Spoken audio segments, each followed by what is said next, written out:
There's Mr. Kemba. Well, I made this video last week.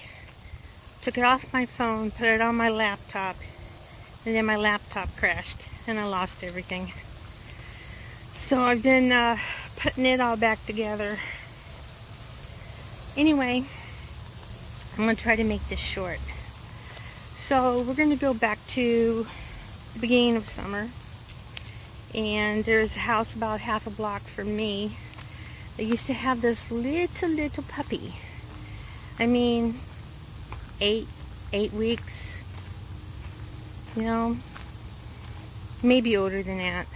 But anyway, this puppy would be outside, running around loose, no chain on him. And one day when I was driving by, I saw him on, I saw this red truck in front of the house, and people were sitting in it, and he was under it, and I thought, oh my God, they're going to drive off, and they're going to run over him. That scared me so badly. And then I'd go by again, and he'd be tied up this time, but he'd be tied up in the sun, no water. So one day I stopped, and I went to pet him and everything, and this little 4-year-old kid came out of the house and grabbed him up, and I said, you know, hon, he might like some water to drink. And the kid never said a word to me. Anyway, I go home and I'm thinking, this poor puppy, he's just not being treated well. So one day, when I still had Ollie, we went for a walk up the street. We usually didn't walk that way. And there was this lady there that had this puppy, which he's older by now. She had him, and this time he had a collar on and had a tag that had his name and their phone number. And she says, I called them and I asked them, did they want their dog? And they have not answered. So she was trying to give him away. She was saying that she was going to find him a better home because they didn't take care of him. And the head of the foster that I volunteer for, she had had an encounter with him, and she's saying that puppy's going to get killed. So anyway, I was afraid that this lady, this neighbor of theirs, was going to give him away to some people, and that he'd be in bad hands, because I know there's dog fighting rings around there. They've been busted before. I didn't want him to become a bait dog. So I said, hey, give him to me. And I took him to the county animal control after a couple of days.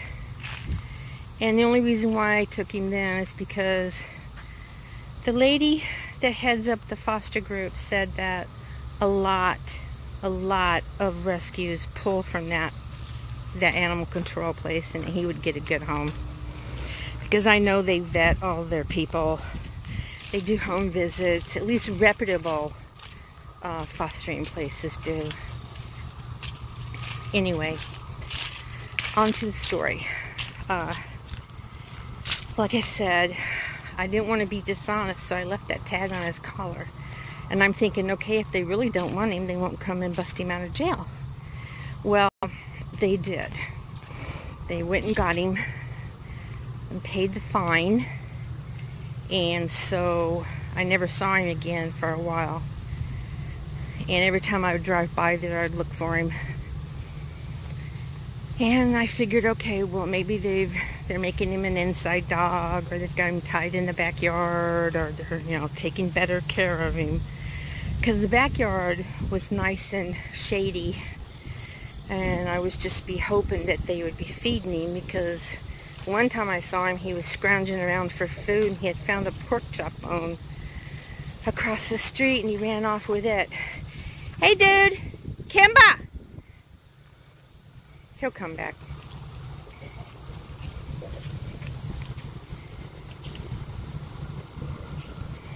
had him off leash there he is, see, I had him off leash last week too. I had all 3 of the dogs and they all did great. Alright, so yeah, Kemba was scrounging for food and he was a very skinny puppy. Anyway, like I said, they busted him out of jail and I didn't see him again for a while. Then one day, I'm driving down the road. Well, it was the day that I got my tooth pulled. And I'm driving down the road and I see this dog running around loose. And so I said, dang, that looks like a bigger Kemba. And it was. And this time he had no collar, no tag. He was running around in other people's yards.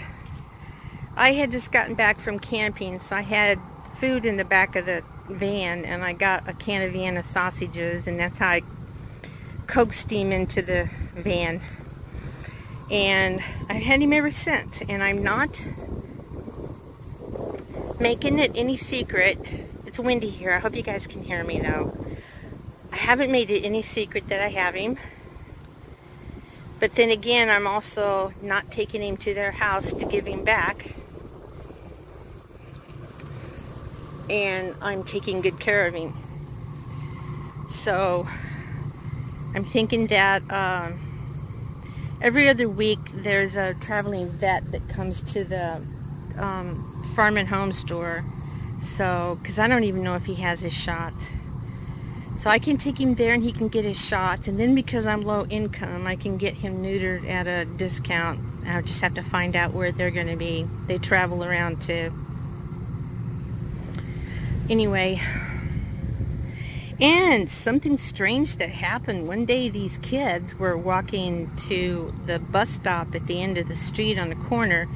And Lord, I don't know what he's rolling around in. And I hate to go look. Okay, these kids were walking past the house, and I had Kemba on a leash in the front yard, and this little girl's face got all animated, and she got all happy, and she said, "That's my dog. That's my dog." And she was saying a name, but I didn't think it sounded like Kemba. But anyway, her mom was walking with her. I guess that was her mom or babysitter. Anyway, she said, don't go up in that yard. So I'm thinking, if that really was her dog, then wouldn't the mom know it? And why would the mom not come talk to me or tell her not to go up in the yard or anything? So, plus this little girl this family was African American, and the people whom I know had owned him were Caucasian. So, that was kind of a mystery. So anyway, oh God, now he smells like fish. It's gonna have to be bath time. Bath time for Kemba. Yeah. Wow, well, that's how dogs do. What the heck are you gonna do with them? Anyway, guys, that is Kemba's story. He's really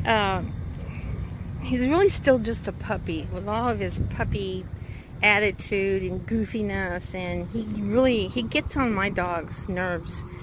And that time that he was here, he was at my house for a couple of days, he really got on Ollie's nerves, and Ollie's really chill.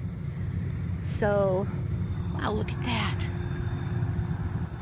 Flying right over our heads. Well, this is a bird sanctuary. Where he's going, he won't go very far. Anyway, like I said, that is Kemba's story. I don't know what the ending's going to be. I just don't have it in my heart to take him back to animal control. So, I don't know. And at my age, what business do I have with a pit bull puppy? I mean, he'll outlive me. I'm going to be 63 in November. So, I don't know what to do. Hopefully my son would take care of him. I mean, He's a love bug. He's got no little ounce of viciousness in him. Although he does have a big old block head, and he can put my whole forearm in his mouth. He's not vicious, like I said. He's not going to hurt anybody. So, we're just out. Hey, she's going to get mad at you for doing that. Silo puts him in his place, but Queenie's 14, so, and she's got bad hind leg problems, so he gets her, and then I use a spray bottle on him filled with water, and most of the times that works. That gets him to leave her alone. Right, Kemba? So anyway, guys, this is going on 11 minutes, and I'm gonna let y'all go. Just have a great day, and thank you to all my new subscribers. I really appreciate it. I appreciate everyone who watches my videos. I wish only the best for all of you, and I'll see y'all later. The weather is so nice. It's so much cooler now. I'll probably be making more videos because I just couldn't stand the heat. And I'm also planning another camping trip at a free campgrounds. So that's what'll be coming up. Goodbye, y'all.